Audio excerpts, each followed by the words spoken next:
C'est dans la Ville-Ocre que se tient le 11e Forum mondial sur la migration et le développement. Ce forum a lieu en prélude à la conférence intergouvernementale du Pacte mondial pour les migrations prévue les 10 et 11 décembre prochains. Je vous le disais, l'occasion pour la représentante spéciale du secrétaire général des Nations Unies pour les migrations de rappeler que le Pacte mondial pour des migrations sûres, ordonnées et régulières doit permettre aux pays de mieux gérer cette migration. Selon Louise Arbour, ce pacte sera formellement approuvé lors de cette conférence intergouvernementale. Je vous propose d'écouter Mohamed Loulechki à ce sujet, senior fellow de l'OCP Policy Center. Il est également sur place.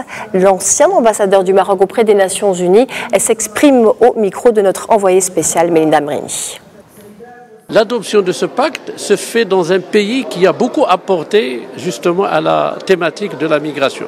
Il ne faut pas oublier que le Maroc a été parmi les pays pionniers à pousser vers la reconnaissance de cette dialectique entre la migration et le développement. Et à dire que l'approche internationale de la gestion de la migration ne peut pas être exclusivement sécuritaire.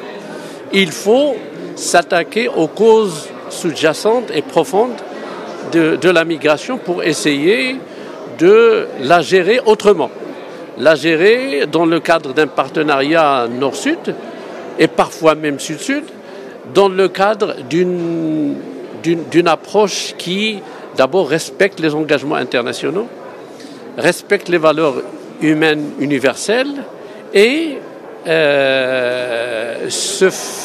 adopte une vision et une approche ouverte et optimiste sur l'avenir.